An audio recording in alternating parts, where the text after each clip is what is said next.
నమస్కారం పెద్దాయన. నమస్తే బాబు. మీ పేరు? అప్పలనాయుడు జాగా. అప్పలనాయుడు. ఏం చేస్తుంటారు? ఈ కూలి పనే. నెక్స్ట్ ఆంధ్రాలో ఎలక్షన్స్ వస్తున్నాయి, ఏ పార్టీ వస్తుంది అంటారు?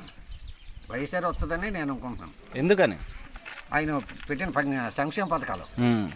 అంటే సంక్షేమ పథకాలు ఏమేమి వస్తున్నాయి? సంక్షేమ పథకాలు అంటే పిల్లలకి అమ్మఒడి అని, పిల్లలకి ఇంగ్లీష్ మీడియం పెట్టి అమ్మఒడి, తర్వాత చేయూత, రైతు భరోసా, తర్వాత డ్వాక్రా మహిళలకి మాఫీలు, తదుపరి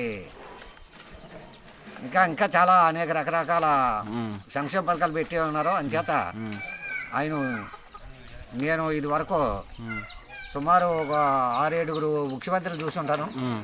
ఇలాంటి పరిపాలన నేను ఎప్పుడు చూడలేదు. మరి వచ్చి టర్మ్ కూడా జగన్మోహన్ గారు వస్తే పిల్లల యూత్ భవిష్యత్తు బాగుంటుందని నేను ఆశిస్తున్నాను. ఓకే. అభివృద్ధి పరంగా చూసుకుంటే ఏమేమి అభివృద్ధి చేశారు? అభివృద్ధి చేయలేదు అంటున్నారు కదా. అభివృద్ధి అనగా ఈ పిల్లలకి ఇంగ్లీష్ మీడియం తెచ్చారు, అది అభివృద్ధి కదా. నాడు నేడు కార్యక్రమంలో స్కూళ్ళు డెవలప్ చేశారు, అది అభివృద్ధి కదా. తర్వాత ఈ ఆధార్ కార్డు కావాలన్నా, రేషన్ కార్డు కావాలన్నా మండల ఆఫీస్కి 10 సార్లు తిరిగేవారు.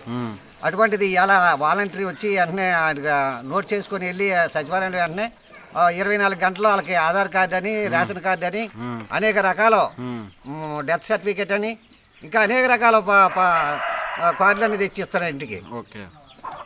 మరి అలాగే ఇప్పుడు 175 వస్తానంటున్నారు జగన్మోహన్ రెడ్డి గారు. ఎంతవరకు వస్తాయంటారా? జ్ఞానం ఉన్న వాళ్ళు ఆ పథకాలు తీసుకున్న ప్రతి ఒక్కరు కూడా ఓటు వేస్తే 175 కాదు, ఇంకా ఎక్కువ వస్తాయి అని నేను అనుకుంటున్నాను. ఎందుకంటే ఒక మనిషి అయి పుట్టిన తర్వాత ఆయన మనకి ఏం చేస్తున్నాడు, మనం ఆయన ద్వారా మనం ఏం తింటున్నాం.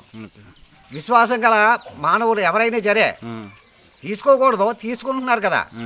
ఆ పార్టీ ఈ పార్టీ కులం మతం అనకుండా అన్ని పార్టీలకి ఈ సంక్షేమ పథకాలు చేరవేస్తున్నారు. ఆయన కులం చూడకూడదు, మతం చూడకూడదు, పార్టీ చూడకూడదు అన్న ఉద్దేశంతో. మరి అంత మంచి చేసిన ముఖ్యమంత్రి నేనైతే ఇప్పుడు చూడలేదు. నేను ఎప్పుడు కోట్ల విజయభాస్కర్ రెడ్డి గారి దగ్గర నుంచి నాకు బాగా తెలుసు. ఓకే, థ్యాంక్ యూ అన్న.